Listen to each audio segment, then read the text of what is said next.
The common fruit fly, or Drosophila melanogaster, has been a model organism in genetics and developmental biology research, starting from Thomas Hunt Morgan's pioneering study on sex-linked traits in fruit flies.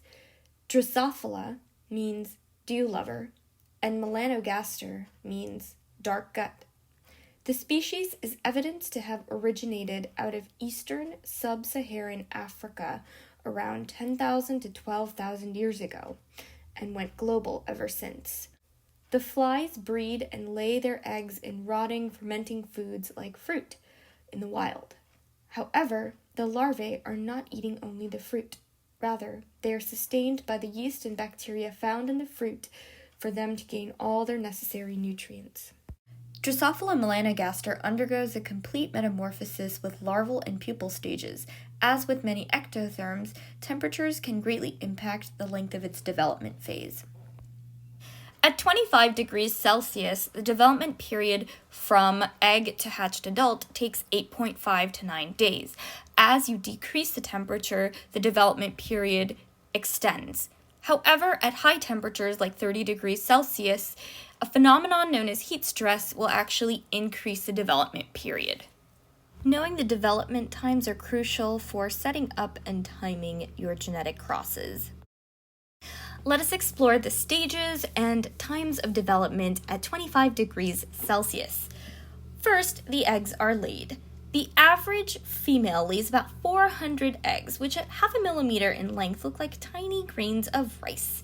You will find them in rotting fruits in the wild, but you will most likely see them on the surface of your fly food vials. The eggs have two whip-like structures that protect it from sinking into liquid known as water wings. Fun fact, the female fly will poop on the laid egg, so the larvae inherit her same gut microbes. The eggs will start hatching 12 to 15 hours later, and the majority of eggs have hatched by 24 hours. They are now considered larvae, and they have 3 distinct stages. Let's go over the anatomy of the larvae. They are surrounded by a hardened cuticle that will need to be molted 3 times. The larvae breathe through pairs of sphericals at the front, anterior, and back, or posterior positions. Their mouth hooks are used to get foods and move through surfaces. You can see them with the naked eye because they are black against the white cuticle.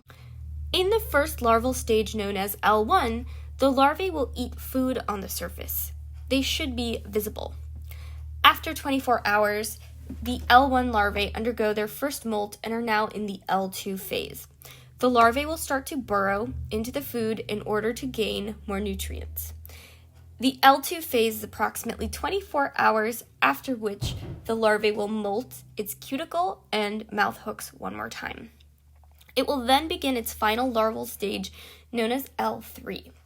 At the end of the L3 phase, the larvae will have gained about 200 times its original mass. The larvae continue to eat and gain nutrients for the next 48 hours.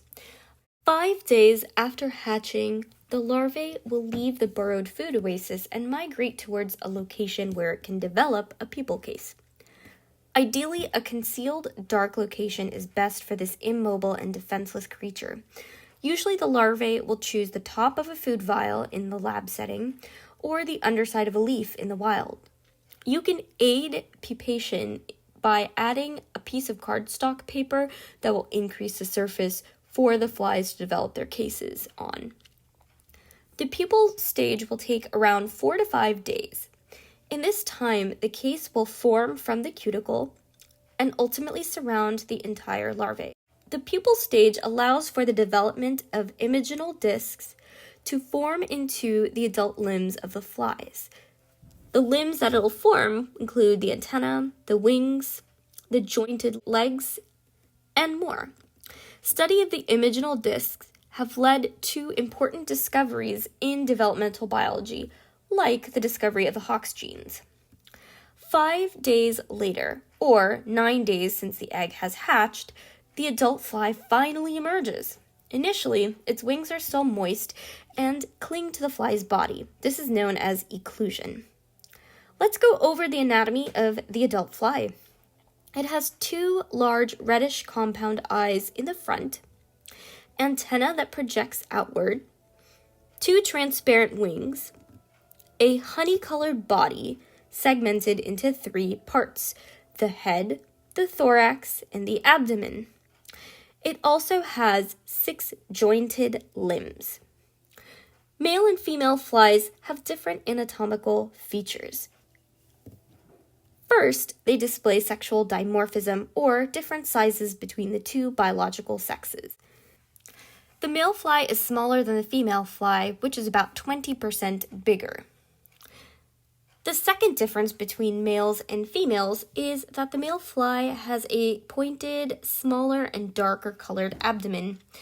The female fly has a rounder, larger, and straighted pattern abdomen, meaning that there are light and dark bands.